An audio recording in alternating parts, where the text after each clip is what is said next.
Oh, this is so good. You're going to love this. So Tucker Carlson,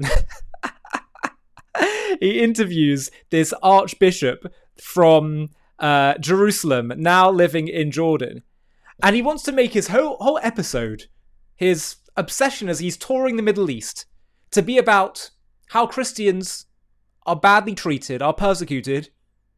Presumably you're going to think I'm going to end this sentence by saying in many Muslim countries where Christianity is outlawed, they're persecuted, you can't build churches, you can't preach Christianity. No, he wants to focus on the one place in which you do have freedom of religion, Israel.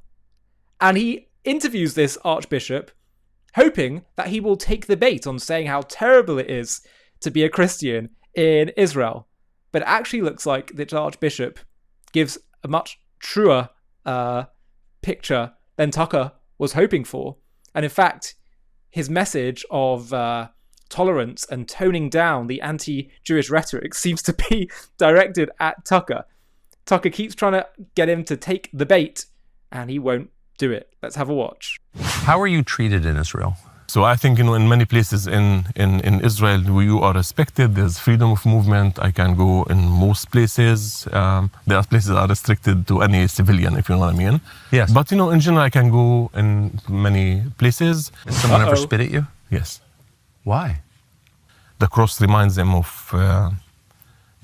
persecution and expulsion. So they're teaching their children that the cross is a sign of persecution and to spit on Christians? These are fringe groups.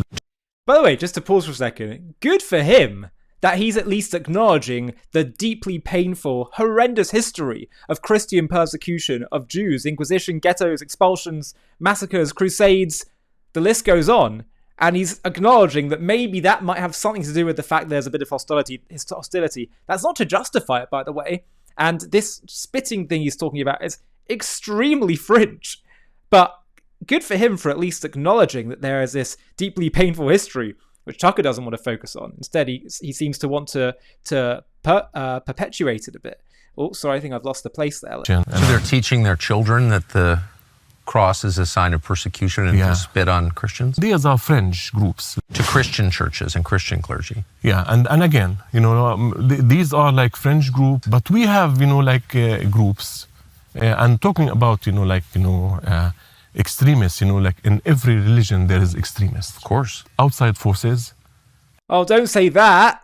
You're meant to be focusing on how terrible the Jews are. Have caused us to fight among ourselves. I've noticed.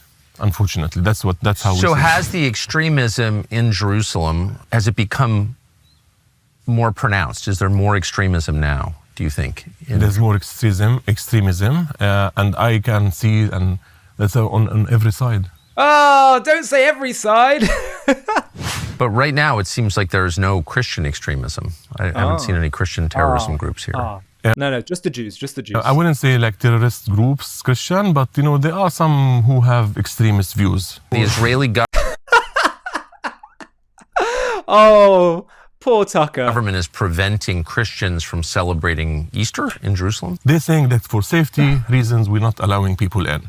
Oh, don't say that. Don't say that. No, vilify the Jews. Come on. Go along with it. And this is the discussion every year. Are there similar restrictions on Jewish religious observances in Jerusalem?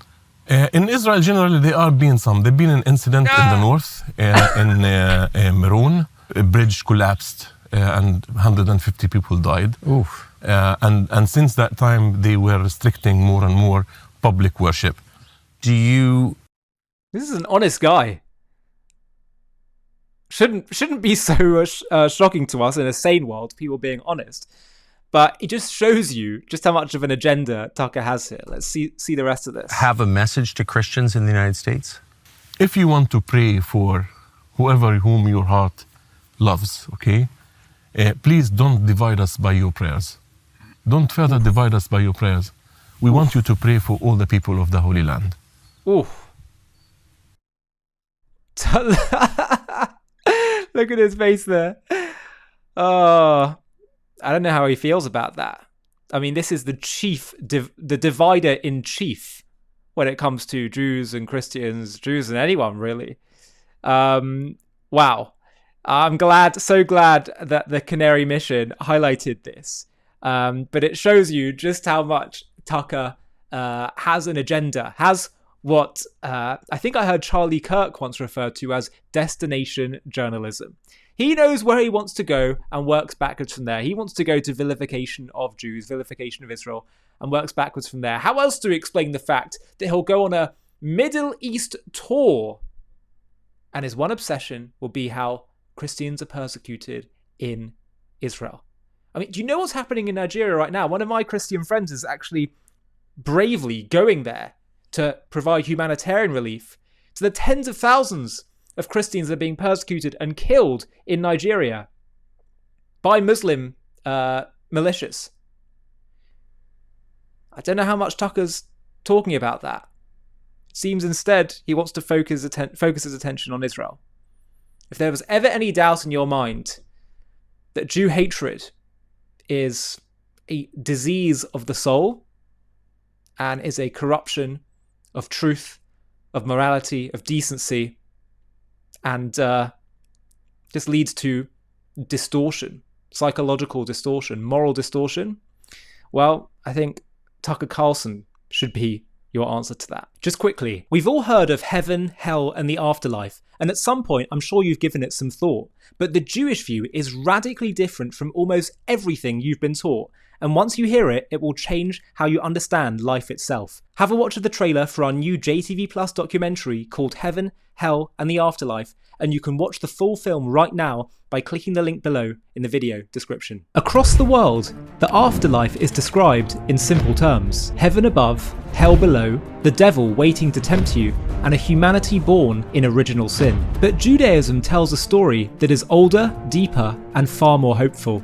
Less obsessed with fear and more rooted in purpose. A story where the soul is not born guilty, but born noble. Where the body is not the enemy, but the partner. Where the devil isn't God's rival, but his assistant, because Judaism has no second power. Where hell exists, but not forever. Where heaven exists, but not as the final destination. And where the real end of the human story is resurrection, not escape. Judaism views history as a mission, not a mistake. Other civilizations teach that we are here to earn our way into heaven. Judaism teaches that we are here to bring heaven down to earth. And to understand what happens after we die, we first have to understand why we're here in the first place. In this JTV Plus documentary, we're going to reveal the Jewish vision of life after death.